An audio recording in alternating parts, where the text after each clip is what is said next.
Laughter is a joyful noise. It shows that you're happy, excited, maybe even amused. But surprisingly, laughter can also be a signal of distress, can be spurred by anger, sadness, or even intertwined with mania. And if history has taught us anything, it's that even the most joyful things can take a turn for the worst. Just look at the dancing epidemic we covered in a previous video. Hello, and welcome to Curiosity Factor. Today, we're talking about a different kind of epidemic, a laughter one. Yes, just like the dancing plague, humanity has also experienced a laughter one, and it was quite recent too. Compared to the dancing plague, the so-called laughter epidemic happens more often than you think.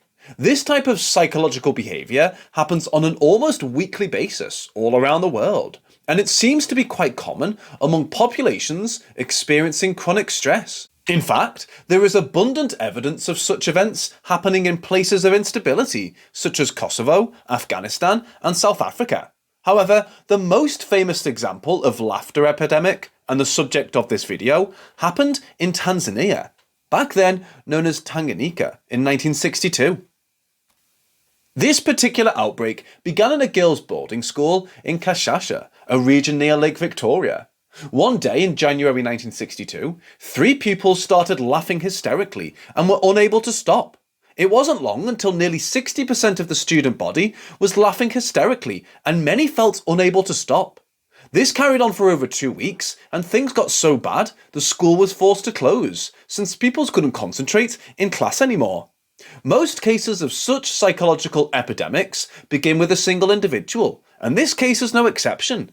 In here, one schoolgirl most likely erupted into a fit of anxiety-induced laughter, which set everything in motion until all the girls around her were also engulfed in desperate laughter.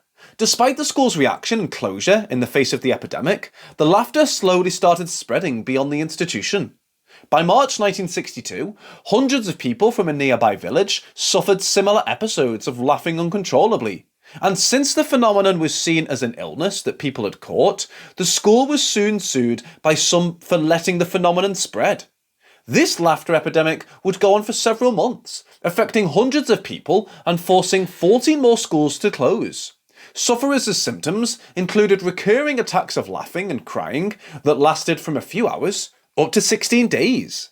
These fits were accompanied by restlessness, aimless running, occasional violence, but there was no evidence of organic causes. The epidemic easily spread across regions in waves, with each one lasting for over a month. The case has been well documented and studied by many psychologists in order to further understand what has caused all this laughter. Yes, they do say laughter is contagious, but that it's not the main reason for this epidemic. For example, Christian Hempelman from Texas A&M University has done extensive research on the Tanganyika incident, and he had described the laughter epidemic as a case of mass psychogenic or sociogenic illness, a malady that has the capacity to strike in a variety of high-stress settings. What were some schoolgirls so stressed about, you may wonder? Well, it could be anything really. But the stress was most likely due to the unfamiliar expectations imposed by the British-run schools, or maybe even the uncertainties created by Tanganyika's independence, which, by the way, was achieved just a month before the epidemic. According to Hempelman, this type of mass psychogenic illness usually occurs among groups of people who are unable to extract themselves from a stressful situation.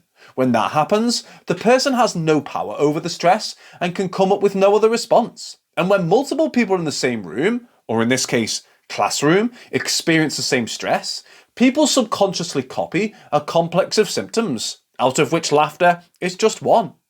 This was not a case of laughter just being contagious, an excuse many would be happy to use, but rather a real mass illness that can strike when people cannot extract themselves from a stressful situation. There have been other documented cases of such epidemics, and in many instances, people had similar symptoms to the schoolgirls from Tanganyika. Have you heard of other laughter epidemics? Let us know in the comments section below. And if you enjoy learning new and interesting stuff, make sure to subscribe to our channel and click the bell icon. Thanks for watching, and we will see you again in the next video.